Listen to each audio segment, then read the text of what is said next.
October 1, 2023 marked the start of the federal government's fiscal year 2023, FY 2023, with the Department of State, DOS, October Visa Bulletin taking effect the same day. What is sure to be disappointing to many is the significant retrogression in the availability of immigrant visas, green cards, for Indian nationals in the employment-based second preference, EB2, category. Moreover, the availability of immigrant visas for all employment-based applicants will be fewer this fiscal year than last. Visit our Swat&Vee channel with your questions to see how best we can help you out your process. Please don't forget to subscribe if you're new to the channel. Now let's get into the video and find out what's new in U.S. immigration. Each year, by statute, 140,000 employment-based immigrant visas, green cards, may be issued to qualified applicants, plus any unused visas from the family-based categories in the preceding year. The visas are distributed among 5 employment-based, EB, preference categories and then allocated by country of birth according to congressionally mandated per-country quotas. Visa retrogression occurs when the number of individuals seeking a green card exceeds the number of visas available in the applicable employment-based preference category. A cutoff date is then set and published in the Visa Bulletin. A queue to apply for the green card ensues and a foreign national is assigned a place in line based on their priority date, preference category, and country of birth. For employment-based immigrants, the priority date is determined by the date that a perm labor certification application is filed with the U.S. Department of Labor, DOL, for the sponsored foreign national employee. In instances where a perm labor certification is not required, for example, for EB1 petitions and EB2 national interest waiver petitions, the priority date is determined by the date that an I-140 immigrant petition is filed with U.S. Citizenship and Immigration Services, USCIS. In order for a foreign national to apply for a green card, their priority date must be available or current on the monthly Visa Bulletin. An immigrant visa number is only available when the priority date is earlier than the cutoff date shown on the Visa Bulletin for the applicable preference category and country of birth. Historically, visa retrogression has been most severe for foreign nationals born in India and to a lesser extent, China, as the demand from nationals from these countries often exceeds statutory quotas. The result has been a multi-year wait for green card issuance for these individuals. Retrogression for Indian nationals in the EB2 category in October comes on the heels of a record numbers of immigrant visas being issued in FY 2022. In FY 2022, DOS was able to allocate 281,507 immigrant visas for the employment-based categories, more than twice the annual statutory quota of 140,000, due to unused visas in the family-based categories from the prior year spilling over to the employment-based categories. Family-based visas went unused largely due to the pandemic and the Trump administration bans on the issuance of immigrant visas abroad during the pandemic.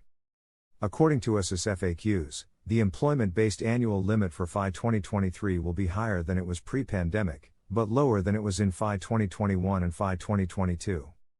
DOS estimates that the FY 2023 employment-based annual limit will be approximately 200,000 immigrant visas, due to unused family-based visa numbers from FY 2022 being added to the employment-based limit for FY 2023.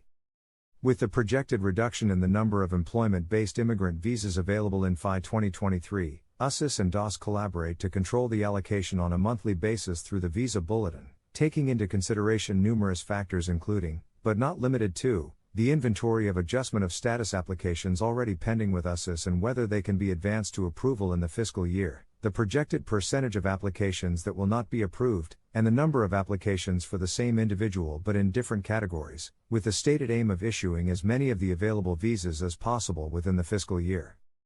With these factors in mind, DOS sets cutoff dates for each preference category as needed, and USCIS determines whether applicants must follow the monthly dates for filing chart or the final action date chart on the Visa Bulletin.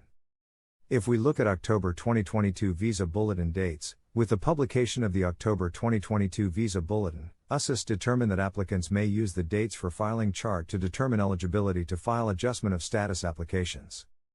The dates for filing chart allows applicants to file their green card applications, but the applications cannot be approved until an immigrant visa is available based on the final action date chart. The October dates for filing for the most used employment-based categories are: EB1 priority workers, all countries are current. Individuals from all countries seeking an immigrant visa pursuant to a permanent resident petition, I-140, filed in the EB1 category may apply.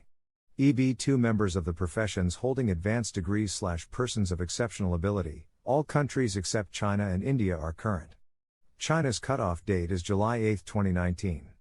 India retrogresses by more than 2 years, to May 1, 2012.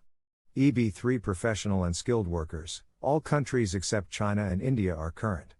China advances to July 15, 2018. India advances to July 1, 2012. According to DOS, the forward movement of the India priority dates experienced during FY 2022 was due to the unprecedented high number of immigrant visas available in FY 2022. With the advancement of priority dates in FY 2022, a heavy applicant demand ensued. This persistent demand, in the form of pending applications, those that were not approved before the annual quota was reached, coupled with significantly lower visa number availability forecasted for FY 2023 as compared to FY 2022, required DOS to take corrective action to keep immigrant visa issuance within the maximum allowed under the FY 2023 annual limits. The retrogression of priority dates is the corrective action. Unfortunately, this means that many Indian nationals who were able to apply for adjustment of status in FY 2021 and FY 2022 now find themselves with pending applications that cannot be approved for the foreseeable future. While these individuals and their dependent family members, spouse and children under age 21, are eligible for work and travel authorization while their adjustment of status applications are pending, and in some instances have flexibility to change jobs, they remain in a status limbo and may face the prospect of their dependent children turning 21 and aging out of eligibility for a green card. Looking into future, DOS will soon release the November Visa Bulletin. Dramatic changes from October's Visa Bulletin are not expected. DOS will continue to monitor the inventory of pending green card applications with USIS and the number of immigrant visas issued to date and will adjust the Visa Bulletin cutoff dates as appropriate in the months ahead. I hope you guys found this video extremely helpful. If you know anybody that could benefit from this information, definitely make sure to share this video with them. We are all about empowering you with knowledge. So the more people that can benefit from this video, the more people we want watching this video. If you like this video, please make sure to hit that thumbs icon. Thanks for watching. And don't forget to subscribe and hit on the notification bell for more immigration updates. Bye!